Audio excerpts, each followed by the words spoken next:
Hello dear students, welcome back to our channel Study Shark. I hope you all are fine and doing well in your studies as well.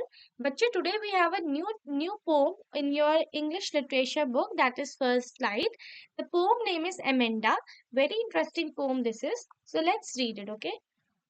Hmm. देखो, Amanda. Every child feels that she or he is controlled and instructed not to do one thing or the another. You too may feel that your freedom is curtailed. Write down some things that you want to do, but your parents or elders do not allow you to. Read the poem aloud from the pairs, each reading alternative stanzas. You are in for a surprise. Don't bite your nails, Amanda. Don't haunt your shoulders, Amanda. Don't stop that slouching and sit up straight, Amanda. There is a languid emerald sea where the sole inhabitant is me, a mermaid drifting gracefully. ठीक है तो बेटा don't bite your nails अमेंडा का यहाँ पे देखो don't hunch your shoulders अमेंडा यानी कि अपने नेल्स बाइट मत करो अमेंडा अपने शोल्डर्स को हॉन्च मत करो ठीक है stop this slouching and sit up straight Amanda यानी कि वो स्लाउचिंग बंद करो और सिट अप स्ट्रेट यानी कि बिल्कुल स्ट्रेट बैठो Amanda there is a language इमर्सल सील यानी कि एक लैंग्वेज इमर्सल सी है यानी कि बेटा ग्रीन सी है जिसमें सोल इनहेबिटेंट इज मी यानी कि जिसमें अकेला इनहेबिटेंट मी है यानी कि मैं हूँ मर्मेड ड्रिफ्टिंग ब्लिसफुली यानी कि एक मर्मेड ब्लिसफुली जो है ड्रिफ्ट कर रही है अब अमेंडा ये सब क्यों इमेजिन करती है बच्चे ये जो आपको ब्रैकेट्स में दिया है ना बेटा ये आपको ये अमेंडा क्यों इमेजिन ये अमेंडा इमेजिन कर रही है ये चीज है नहीं वो लेकिन वो इमेजिन कर रही है because she want freedom she want that basically environment in which no one is instructing her isn't it did you finish your homework, Amanda? Did you tidy your room, Amanda? I I thought I told you to clean your shoes, Amanda.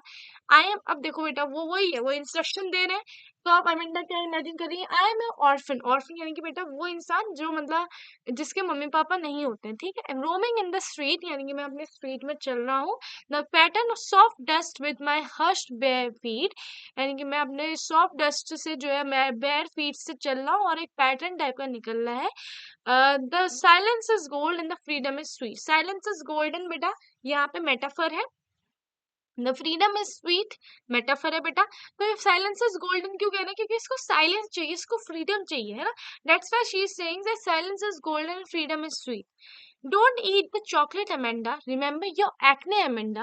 Will you please look at me when I'm talking to you, Amanda? यानी कि वो वही instruction देती है कि क्या तुम please मेरे को देखोगे जब मैं तुमसे बात कर रही हूँ अब देखो एमेंडा क्या करती है imagine I am a Rapunzel I have not a care life in a tower is tranquil and rare यानी कि ट्रैंक्विल यानी कि क्या होता है बेटा peace I certainly never let down my bright hair यानी कि वो अपने ब्राइट हेयर कभी नीचे नहीं करेगी रिपेंजल की स्टोरी में क्या होता है रिपेंजल ने अपने नीचे करे थे बाल जिस वजह से जो है एक प्रिंस ऊपर आ गया था और उसको बचा के ले गया था पर मैं कभी रिपेंसिल की तरह बाल नीचे नहीं करूंगी मेरे को कोई नहीं चाहिए और वो अपने बाल वैसे भी नीचे करती थी बेटा रिपेंसिल ना वो जो एक मतलब आप कह सकते हो विच थी उसने उसको वहां टावर में रखा था तो उसके लिए बाल नीचे करती थी वो ताकि वो ऊपर है तो अब वो कह रही मैं कभी भी एमेंडा की तरह अपने बाल नीचे नहीं करूंगी क्योंकि मेरे को उस टावर में पीस मिलेगी और मेरे को फ्रीडम मिलेगा stop that sulking at once Amanda you are always so moody Amanda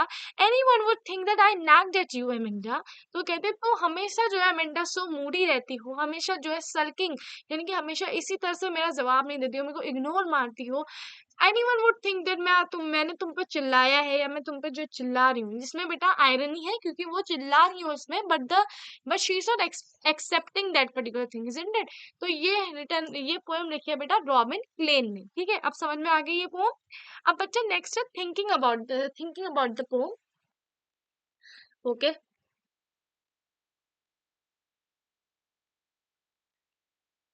what do you think Amanda is and how do you no this ठीक है अमेंडा बेटा एक छोटी बच्ची है ठीक है ये ज्यादा जो चीज है बड़े बच्चों से तो कहेंगे नहीं बट जो 6 to 5 से 8 years तक के बच्चे होते हैं बेटा उनसे तो कहा ही जाता है what do you think she is speaking to her what do you think is speaking to her तो मेरे को लगता है बेटा उसकी मम्मी उससे कह रही है बार बार, क्योंकि ज्यादातर mothers are very concern about us and they usually ask us to do these particular things. Then why are stanza 2, 4 and 6 given in parenthesis? क्योंकि बेटा वो उस वाले स्टैंजास में जो ये आपकी एमेंडा है ये इमेजिन कर रही कि अगर ऐसा होता तो उसको पीस मिलती, ये होता वो होता. ठीक है. Who is the speaker in the stanza 2, 4, 6? Do you think that the speaker is listening to the speaker in stanza 1, 3, 5 and 7? No. बेटा स्पीकर इन स्टैंजा 2, 4, 6 में तो आपकी अमेंडा है, और स्टैंजा 1, 3, 5 में 7 में आपकी जो है मदर है, जिसको अमेंडा बिल्कुल नहीं सुन रही है. देन नेक्स्ट है वो, what could Amanda do if she were a mermaid? तो बेटा वो जो है वहीं पे जो है रहती बिल्कुल. तो वो क्या कर रही है, देखो लिखा क्या है, लिखा है दैट ड्रिफ्टिंग ब्रीजफुली, यानी कि मैं आराम से उसमें तैरती जो भी करती लेकिन मेरे को पीस मिलती है. नेक्स्ट देखो, is Amanda orphan, why does she से सो? नो बेटा, एमेंडा ऑर्फन नहीं है, पर वो ऐसा इसलिए कहती है बिकॉज वो इंस्ट्रक्शन सुन सुन के बहुत परेशान हो गई है and she want now peace and freedom. Okay. Silence भी इसको चाहिए. Do you know that the story of Rapunzel? बेटा पता है सबको ये आंसर, ये तो मेरे को करवाना ही नहीं है क्योंकि सब बच्चे बचपन में ये बारहवीं वाली स्टोरीज देखते हैं. बॉयज के लिए मैंने आधी आपको बता ही दिया जब मैं रिपेंजल वाला समझा रही थी कि बेटा रिपेंजल के बड़े बड़े बाल होते हैं और टावर से नीचे को करती थी वो बाल. एक विच को विच विच क्योंकि उसको जो है टावर में रहती थी तो विच के लिए बाल नीचे करती थी और फिर विच ऊपर आ जाती थी, है ना. तो why does she want to be Rapunzel? क्योंकि वो ऊपर टावर में रहे और कोई उसको जो है उसका फ्रीडम ऑब्स्ट्रक्ट करने नहीं आए, उसको साइलेंस मिले और जो है वो रिपेंजल की तरह बाल नीचे नहीं करेगी. ठीक है. What does the girl yearn for? Freedom and silence. What does the poem tell you about Amanda? That Amanda is a small girl who is very, annoyed after listening instructions every time, and now she is yearning for freedom and silence. Read the last stanza. Do you think Amanda is sulking and is moody?